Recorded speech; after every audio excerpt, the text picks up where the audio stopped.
Assalamu алейкум, амансыздар урматтуу мекендештер, урматтуу спорт сүйүүчүлөрү.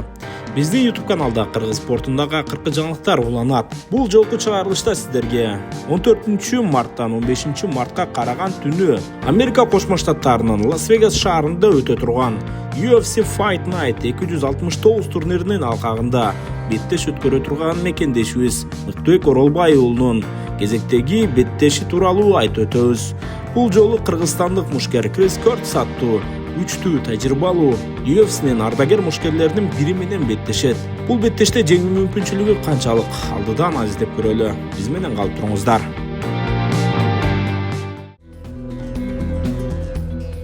Кыргызстандык UFC мушкери Мыктыбек Оролбай уулу октагонго кайтат.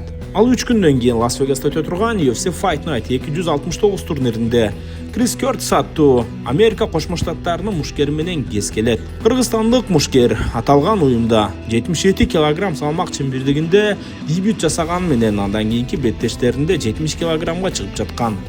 Бирок Тофик Мусаев менен былтыркы жылы болгон беттеште кыргызстандык мушкер салмак кууда кыйналгандыгына байланыштуу 77 кг салмак бөлүгүн өтүп 22 ноябрь күнү Джек Хермансон менен кескелип аны биринчи раундда нокаутка кетирүүгө жетишкен. Эми кыргыз мушкери жарым орто салмак чембирдигинде беттештерди уландуу көрсөтөт. Ал эми анын ата-андашы 38 жаштагы Крис Кёртис UFC уюмунда көп убакыттан бери беттештерди өткөрүп келет. Тактап айта турган болсок, 2021 жылы аталган уюм менен келишимди түзгөн. Андан бери жалпы өткөргөн 12 беттешинде 4 ирет жеңилсе, калган беттештеринде жеңип алган.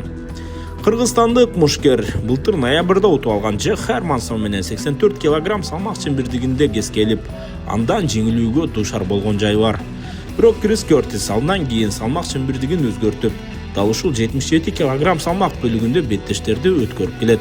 Акыркы жолу былтыр июль айында беттеш өткөрүп, анда Макс Гриффинди калыстардын эки тараптуу чечими менен жеңип алууга жетишкен. Крис Кёртис чымыр денелүү, абдан тарамыш, өтө күчтүү мушкерлердин бири деп айтсак жаңылган болбойбуз. Андыктан Мыктыбек Оролбайга алдыңкы беттеште өтө оор болору түшүнүктүү. Бирок кыргызстандык мушкер эгерде чемпион болууну кааласа, дал ушундай күчтүү ата-андаштардан өтүшү кажет.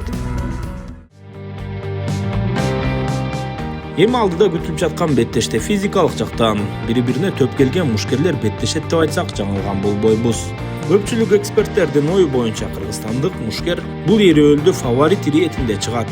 Эмне болсо да кыргызстандык мушкерге алдыңкы беттеште ийгилик каалайбыз. Жеке менин көз карашымда, ооба, Мыктыбек Оролбай уулу жаш, ар бир беттеш сайын чийир алып күчтөнүп жаткан маалы. Ал эми анын ата-андашы Крис Кёртис өзүнүн пик доорунан өтүп, күчтүү доору бир аз кайтып бара жаткандыгы түшүнүктүү. Себеби ал ушул жылдын 15 июль күнү 39 жашка чыгат. Достор, буйруса бул беттеште кыргызстандык мушкерибиз жеңишке жетип, UFC'нин жарым орто салмак чембирдигинде топ 15 мушкердин катарына кирет деп ишеним артып туралы. Достор, каналга жазылыңыздар, видео жакса лайк баса кетиңиздер. Кайрадан кездескенче саламатта болуңуздар.